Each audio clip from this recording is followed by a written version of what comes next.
Hey everyone, and welcome to Almost Cancelled. I am Peter, that is Connor, and we are going to talk about Lovecraft Country, Season 1, Episode 5. It's called Strange Case. So, full spoilers for the episode as always. And the title makes a lot of sense, actually, once you see what it's about, and this, the Strange Case of Dr. Jekyll and Mr. Hyde being the thing. It's funny, because last week we were talking about the possibility of William and Christina being the same, and 5 minutes into this episode, oh, not even 5 minutes, it was even less than that. Less than that. It was like 3 minutes at best. Yeah. But it introduced this thing, and I'm like, oh, I think I'm going to be right. Yeah. Honestly, the only surprise about that is that they actually revealed it this episode. Yeah, I thought they might not as well. It's one of those things where then, because obviously I figured, okay, I was right, and then very quickly I latched onto the idea that Christina's the real person and William's the fake one. Mainly just because she spoke about in the past about, the misogyny, even within her circles, and the idea that she's using that to her advantage to, to become a man, to get those, because ultimately this episode starts off with Ruby waking up in a white person's body. The actress from The Deuce, specifically. But she gets up and she does say her name, because we wouldn't know who it is. We might be able to make an educated guess based on the location. Once she started freaking out, I was like, okay, I'm pretty sure I know who this is. Yeah. But yeah. Yeah, because obviously she looks at her hands and she's like, oh, and she's, all sorts. And then she says, I don't know what she says, but she says her name is Ruby. And she ends up outside in the street, and we see multiple times throughout this episode, and there's a lot of really grisly, all the gory effects of this episode all come from this is a mild body horror episode. It kind of is. I was surprised because there's one big example, because there is a tease of some stuff early on when she comes back to the house, the police bring her back, and William kind of starts cutting into her, and there's a great shot where you can kind of see her real eye, like underneath, like a hole in the face, sort of creeping through. But it kind of goes out of focus, and you sort of get the implication of him like hacking away and sawing things open, but you don't really see it. You can hear the sound effects. It's kind of disgusting sounding, but it's mostly implied. Yeah.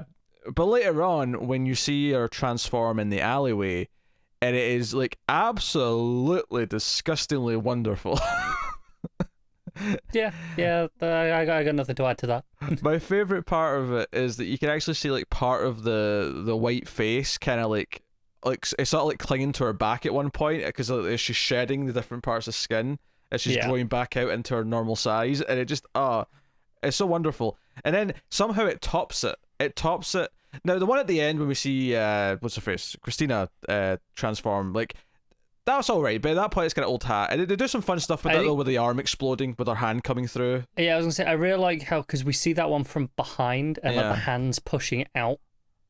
Yeah, so that's proper nasty. So that one's still good, but I think the visual of Ruby starting off as the white woman and then sort of peeling away on her face as she's violently stabbing a man in the anus with a stiletto is...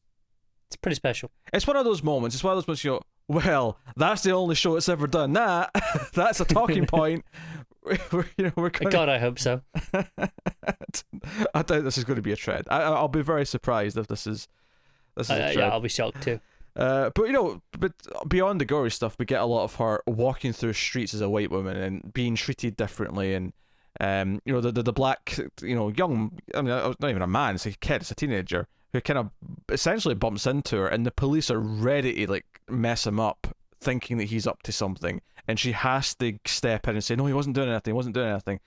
She takes a while though to kind of get that awareness that she needs to say something. Yeah, well, she's in shock. I think she's just so caught up in it. Obviously, it starts to prod at a lot of really interesting stuff. One, she like goes to get a job at this place where she's been wanting this department store, and the psychology of her now being the assistant manager and now being in charge of the other black woman who was working there, and the kind of dynamics that prod away at that, where she goes through this arc of kind of at first being kind of pissed because she tries to ask her like what qualifications she has, why she got this job, and she doesn't really have any, and she's like, well, and she's kind of gets pissed about it, and it starts prodding the idea that she's feeling like she's got power over her, so she's starting to kind of maybe enjoy it's maybe not quite the right word, but certainly starts to use it and see the appeal. Yeah.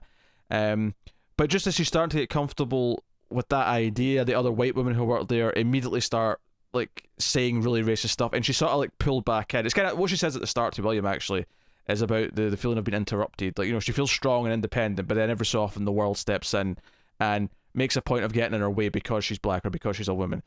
And this was kind of that moment for her. But it's this kind of arc where she ultimately realizes that the manager here only hired this other woman because he's attracted to her, and tries to assault her in the alleyway later on in the episode, and is also very racist in the scene as well. But it's this arc for Ruby that she basically realizes that this jealousy she had for this woman turns into, no, she was just being victimized in another way. She was being victimized in a predatorial way rather than anything else. And she hadn't achieved anything in the way that she wanted to. Yeah. So that realization, and then her kind of getting this cathartic revenge on this man with the aforementioned stiletto and the anus, was definitely, obviously, I guess the most runtime of the episode. It's just definitely the A plot of this. It is, and I think to that point is possibly my least favorite episode. Not because any of this stuff is bad, but because I felt the absence of, Tick and Leti. I felt like, those two, really anchoring it, and I felt that missing here. I think I agree with that. I think I enjoyed everything this episode did, and I think it does almost everything it does very well. But I was missing, because they're essentially the B plot in this episode, and what they have is very good. And every time we cut to them, I really enjoyed everything that was going on with them. But it does have a different feel to it, and and I like Ruby, and we were complimenting the last couple of weeks how this show somehow changes genre every episode. In this episode, we have a straight up body swap style episode, or it's a very interesting take on it, but that is essentially what it is. Yeah, and it pokes at a lot of things. Because William gives her this choice early on to just leave and never sort of look back, but he leaves a bottle of the serum that will turn her into the white woman again for a while. And it just cuts to this happy montage of her like buying ice cream and walking down the street and enjoying the perks of that life that she's never had. But it's funny though, because I felt them teasing the twist, if you want to call it that. I also felt it being a little bit telegraphed. It was that kind of thing where he says at one point, "Oh, Christina will be there to tell you," because we've not even got to the little plot that, because he's got like a favor he wants Ruby to do. We'll get into that in a minute, but Christina will be there. It's like, oh, so you won't be there at the same time, is what you're saying. And then there's a couple other lines that I can't even remember what they are now, but there was a couple of other lines where I'm like, okay, if I wasn't already convinced, you have just told me in great neon letters. 2 or 3 times where it really makes a point of highlighting how one of them comes out of the locked room, and it's the only locked room, and the other one, it's always one at a time, never both. You never see either go in and come out at the same time. It's just one will go in, one will come out at some point. I want to be clear though, this is not a disappointing reveal, because it fits so well, and even though it's maybe a bit overly teased in this episode, the fact that I kind of caught wind of it before when it wasn't being super heavily teased, it was just kind of there to prod at, I think makes it feel like a satisfying reveal anyway. I agree with the actual elements of the reveal itself. I think it was overly telegraphed in this episode, and I probably would have held it off for another episode or so. Just, I think, there would have been something to it with revealing this, body swapping potion first, and then kind of letting that sit for an episode, and then have the reveal next week, perhaps. Yeah, but I mean, depending on where the plot needs to go next, that might be unfeasible. It's true. I think it's interesting that Christina here wants to kind of essentially form a new ally in Ruby, and wants Ruby to, maybe the reason why she picked Ruby, maybe it is because she's close to, every other character, Leti and whatever, but she's got someone on the inside that way. Yeah, but maybe she actually does see like some of herself in her, like some of her like fire to like fight back and take something for herself. Like maybe it's not a good thing, maybe it's more of an exploitative thing than it is anything else, but it definitely seems like she wants to continue forward in some way. And how Ruby now feels, having had sex at least a couple of times with William, that it's actually not William at all, that he was just a facade on the outside. Yeah, I think something I am glad about this establishing is that they're not 2 separate personalities. Yeah, no, they're not at all. It's just her. Yeah. It's just her acting the entire time. I'm glad that this makes that clear, because I think we were saying last time, okay, we're pretty sure they're the same person, but there was a question as to whether or not they were the same personality, or as opposed to just sharing a body, so to speak. Yeah, no, it's clearly just her in a meat suit, basically, for lack of a better term. But no, the actual little mission she has to do, though, is she has to pretend to be a maid, or not a maid, like a servant, rather, at this like cocktail party at the policeman's, I don't know, ball or whatever it is, right? But she has to plant this presumably mystical amulet or device, this little rock thing, in the captain's office, either because it will frame him in the eyes of the group, or it's going to be there to like enable some magic devious power that Christina wants to unleash upon him.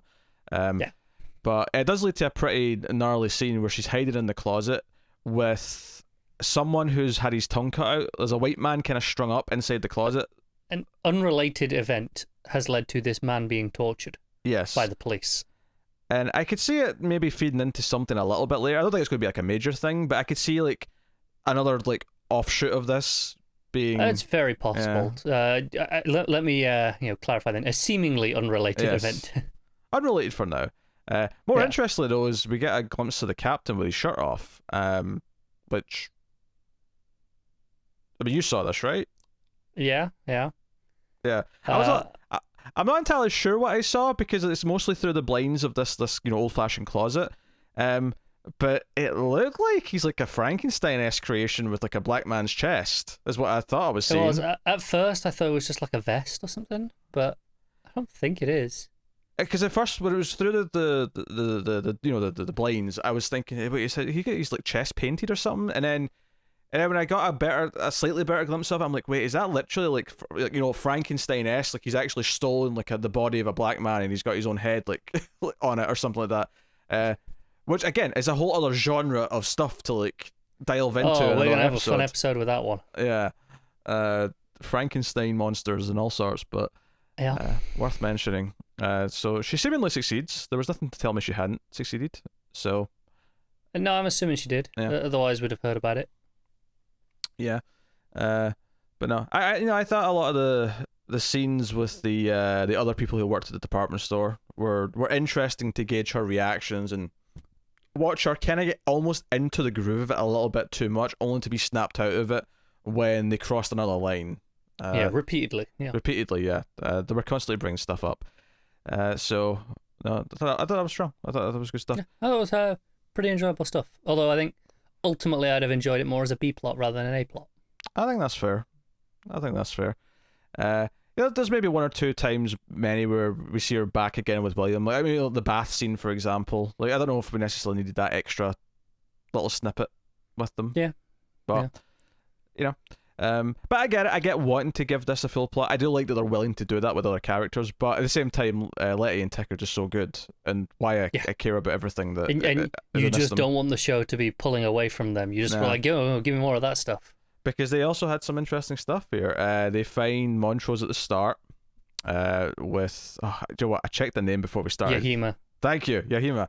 Yahima's gone. Obviously, we saw the murder, and he says that she left, and then asks about the pages, and I love that the way this plays out. I guess it's phenomenal acting from Tick here, but Leti, of course, is buying in, at least to some extent, what he's saying, but Tick knows him too well, and Tick, you can just see it bubbling in his face to the point where he's not buying a word of this, and he just starts pounding on him, to the point where Leti has to get other people in to like pull him off, to stop him from going too far. He's going far. Yeah, and he's down in the basement in the dark room, and he's like demanding to know if the pages were photographed, because his father's clearly gotten rid of the pages, he's destroyed them. And he's shouting, he's kind of scary, and I love that it doesn't reveal that she's got a baseball bat in her hand for protection until the end of the scene. It's like, he's trying to hold his composure, she's kind of like holding her ground, it calms down, he leaves, and then the camera just goes down and shows the baseball bat, and it's like, just okay.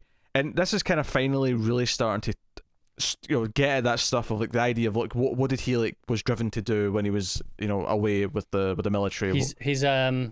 He's capable of things. Yeah, he's capable of stuff that he's not proud of, and and later on when she goes to see him, he said he thanks her for not for stopping him. And she says, I did take photographs, not developed it yet, but here's the the reel. And I think one of my favorite performance moments from this pair might actually be when he says here, please don't be scared of me. I felt the humanity in him saying that. It was a very genuine yeah. moment, yeah. And I think, they have a much more romantic love scene, I suppose. As opposed to the first one, definitely. Yeah, as opposed to the first one, yes. It's a lot more sensual. They actually take the time to get their clothes off, which, so, it's this kind of thing, and we come back to them later looking at the photos and trying to figure things out. And the big thing here is that he's trying to translate, hoping that the symbols in the Adam alphabet just correlate to English letters, but one of the symbols kind of implies it might be a bit more like hieroglyphics, if I say it properly, which means it's going to be next to impossible to translate. Yeah, without further information. Yeah. But Leti gets really scared here. She's worried that because she's not quite grasped the idea that Montrose killed someone. She's not really realized that. Yeah, that kind of went over her head. And when she starts talking about, she just left, I was like, do they not know? And then obviously does. That's what I love about his performance here, is that the way he takes off his glasses and he's like, hey Leti, like, I think not only is it good acting from the point of view that he has to tell this extreme thing, I love that you can see in his face that part of him doesn't want to, because he doesn't want her to, like, there's innocence that's about to be lost by knowing what his father actually did the night before. Yeah, and I think it makes his reaction seem more justified to her, not to us, because we got it anyway. Yeah. But to her, she asked at one point during this, if she hadn't, got them dragged off, would he have killed him? And he doesn't really answer. But when she asked this, she doesn't know what he did. So I think, once she learns this information, she views it differently and kind of, because, okay, she understands why he kind of flipped out. It wasn't just the pages like she thought at first. Yeah, he killed someone. And not only that, he killed someone who was going to help them solve all these things. But bottom line, he killed someone. And when she asks him, like, if he'd have went through with it, I think the answer to that is probably that he thinks it's possible. It's not actually a definite yes or no, but he definitely knows that he could do it. Yeah, he wasn't sure. If he was being honest with himself, I think he doesn't know. Yeah. I actually do like what he says, though. He says that he's thought about it a lot, like when he was a kid, whenever his father would beat him, and you get the sense that he's at a point now in his life where he's an adult, he's strong enough, he's big enough that he's not just at the whim of his father's strength when his father does something. He feels like he's put that behind him, in terms of that reaction of, every time he does something wrong, I want to kill him. But it shows that he is susceptible to slipping back into that still. Yeah, and Montrose did do something like beyond extreme, so it's yeah. I'm not defending the man. Oh, of course. No, what I'm saying is that it never feels unjustified. No, not at all. In the episode, like the way he reacts, even if it is extreme, and even if we do agree with Leti that he shouldn't be going, past that line, and even himself, he's glad that he didn't go past that line now with hindsight. But in the moment, the anger and everything overtakes him. So no, really good stuff. But he later on finds. Well, actually, no, they have a great scene when she's in the bathtub. Actually, I mentioned a bath scene. There's a bath scene with Ruby. That's the one that it's okay. It's fine. There's nothing wrong with it. But it's maybe just one too many. The bath scene with Leti and Tick, though, is a wonderful little human scene where he actually fesses up about the girl from Korea, and talks about how he wasn't really sure if he even loved her. He doesn't even know what love is. Leti talks about being scared that he's just going to want to run off to Florida when everything's done, essentially. And without saying these words, he says, I think the exact words he says, I'm not unsure about us anymore. Like, I wasn't so sure, but now I am. And then he kisses her hand. But it's a very human moment where you kind of feel like this relief from both of them, which honestly it worries me because something bad might happen to one of them before the end of this. It's very possible, yeah. And I appreciate them bringing up, I think her name was Gia. Gia, from Korea.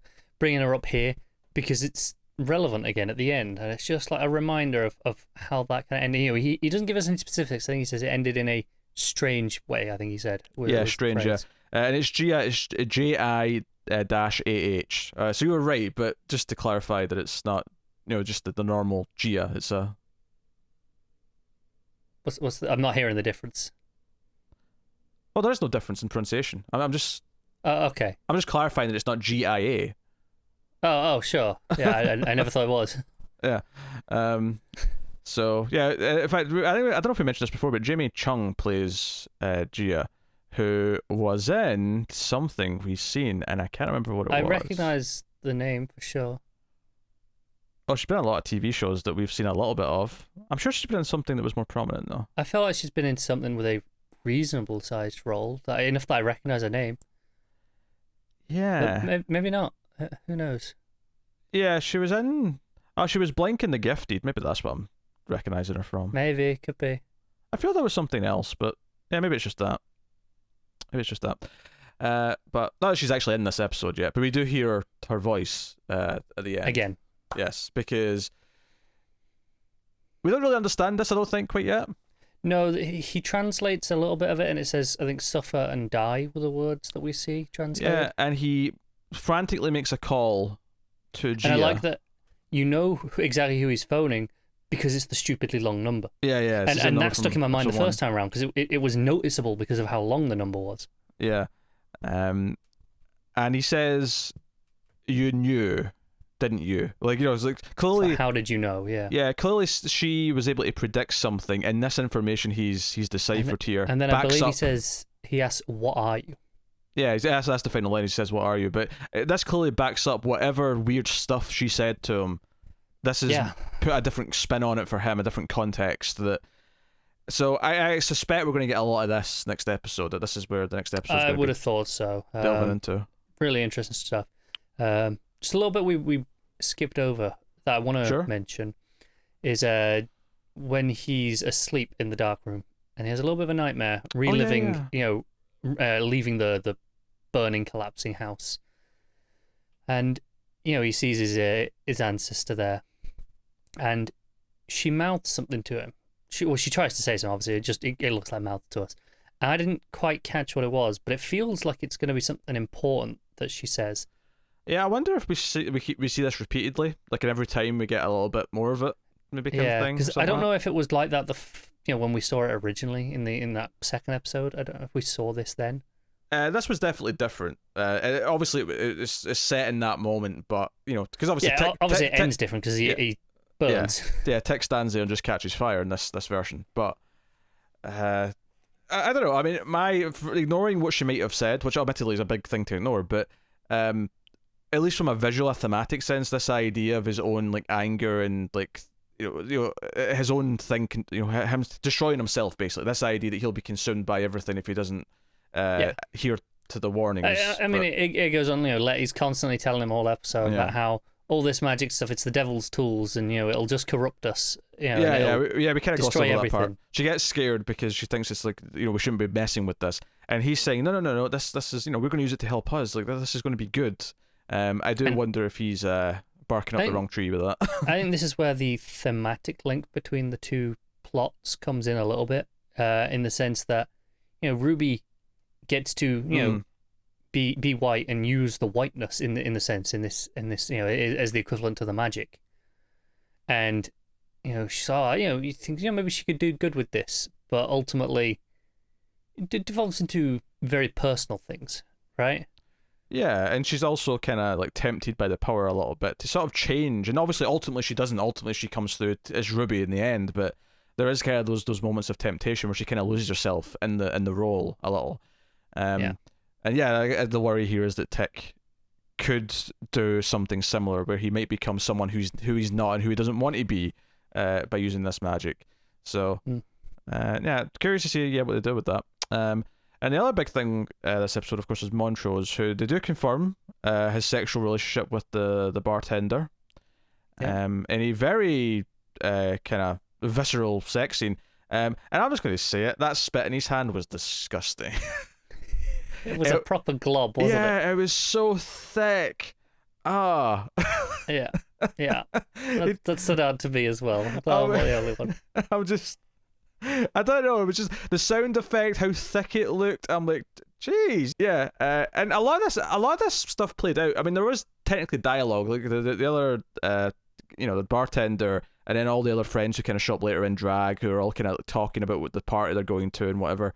There's a lot of dialogue technically happening, but it also has this kind of feeling of playing out in silence because Montrose isn't really listening to anything they're saying, and he's just kind of in a trance. Sits there blankly, and we learn that obviously this relationship, which I'm hesitant to call at this point specifically because it's been going on for a while, but there's no intimacy, right? And then they haven't even kissed. There's a specific moment in the first scene with them where after he's finished, the bartender goes to kiss him, and he kind of like moves away from it. Now he does sort of go into other sexual stuff, but he does avoid kissing him specifically. That's very notable in the scene, which is ultimately what this all bubbles up to, is that at the end, during the party dancing, he's still kind of being Montrose, he's still being out of it, but eventually kind of goes out to the dance floor and gives into it, and he actually starts dancing, and he starts to actually smile and look happy, and ends with him kissing the bartender. And I think what's strange about all this is that we at the end of the last episode witnessed him do the most vile thing he's done, and we could maybe go into the idea that part of why he is the way he is because he's hiding a big part of who he is and has done his whole life. That's entirely a valid thing to look at, but it's interesting to finally show us him becoming himself and being happy when really we're not quite ready to accept or want him to be happy because of what he's just done. It's a very interesting thing to prod at the audience. I think showing all episode how much this has affected him helps make us feel a bit better about it, because this is clearly weighing on him. This is not like something he's done easily, right? He is so just caught up in what he's done that there is so much remorse and guilt all episode, even without him saying a word. That I think that the moment of happiness, it kind of, it makes you feel a little bit better about starting to forgive him, I think, because he has shown such deep remorse all episode, and it's not just he's been fine straight away. Certainly I'd be interested to see what his reasons were, and it's something that even Leti's scared of. Like, if he was willing to go that far, then I mean, right now my biggest assumption is that he just really is terrified of these pages being translated. I don't know what he knows that is the reason for this. It could be as simple as what we've been saying about Tick, being overcome with the power and changing because of it, but it feels like he knows something more specific. I agree. It does feel more specific. But no, he danced. They lift him up at one point and spin him around, and we had to pick. In fact, I could be wrong. Now that I'm thinking about it, he might not actually utter a single word after the first scene with Tick and that. I think, does he say anything to the bartender when he goes there? I don't think so, because he may not actually have a single word of dialogue for the rest of the episode. I don't think he does. Which, even if he technically does, in some small way, I do kind of like how it plays that way. I like that it is such this silent thing where it's... Even if he does speak once or twice in small words here or there, the effect is maintained. Well, I think what the effect does specifically is that it puts us in a very similar position to Tick. And that, okay, we have more information than Tick does at this point, and that's fairly, fair to say. But it's still at this weird arm's reach disconnect where we don't get to see him actually express anything, verbally. It's all kind of at this sort of distance where we're seeing some of it play out. We're making some assumptions about his guilt because it's on his face, because of the way it's eating at him. But we don't actually get to really explore it on a personal level like we do with, say, Tick and Leti, and how we get into their heads because they actually let us in and we get to experience stuff with them.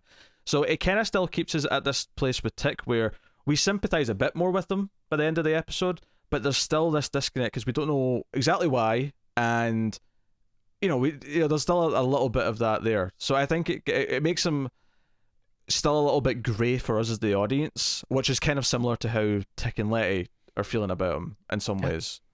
So again, they are very much the focal point of the show and our journey into them. They're our viewpoint in, and that's holds true here as much as it did in the first couple episodes. It's just an example of them using their techniques in filmmaking, their choices with how to tell a character story to emulate how the main characters that we are following, primarily how they feel about them, and emulating that through something as simple as choosing to do everything without them talking is just a really smart choice.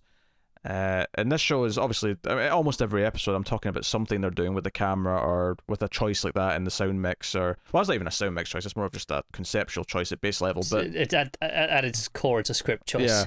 Yeah, but it has an effect. It has a domino effect in all those other things I just mentioned. Because then again, you feel the silence, for example, in the sound mix. You feel the absence of the familiar character. Because there's a lot of moments, especially towards the end with the dancing, where before he starts doing that, it does kind of have that sort of like the music kind of overtakes everything. You don't hear anyone else talking or saying anything.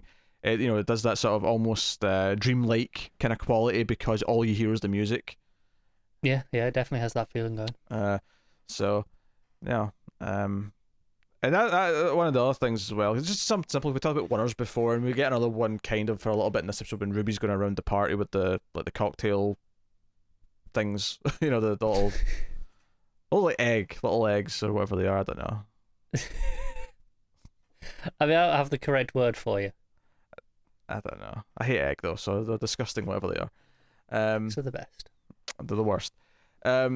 So, but yeah, there was like just little touches like that were really good, and this show's been proving time and time again that it does have these little filmmaking flares or stylistic choices to really get across something, which gives it a lot more depth than I think. It's a show where someone body swaps, and then there's an episode where they go on an Indiana Jones adventure. There's actually a lot more depth in the writing and the filmmaking than I think just describing the show gives it credit for.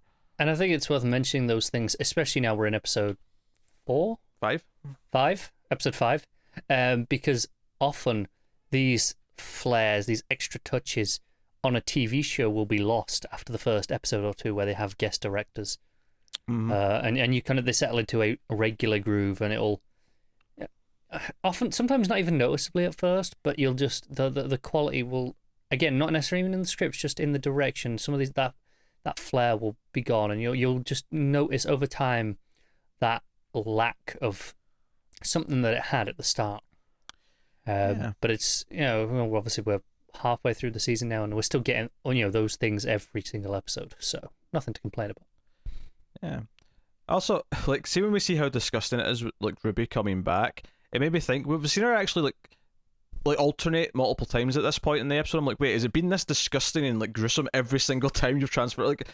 Like the first thing you have to do every time is go for a shower. Like that's just the first thing. And how are you disposing of the sheddings exactly? I'm wondering if the skin kind of just melts away, because the first time we see her, not the time where William cuts her open, cuts her out. The first time after she has the job interview. Yeah. And she has to run away, and she's in the the cranky old lift, and she's smearing blood. You can hear the bones cracking, and you can see there is a visible physical effect she's leaving behind in the world already, and you can tell right away that this is not clean. Whatever's happening, so I don't know. Maybe the skin just kind of melts away. Possibly. I like the idea that someone's going to find shed skin somewhere and be like, oh, what the hell's this? Oh. Yeah, it's possible. But no, show's still firing on all cylinders, and I'm so excited for every episode now. And it's worth mentioning that Diana and Hippolyta are in this one. No, they're not.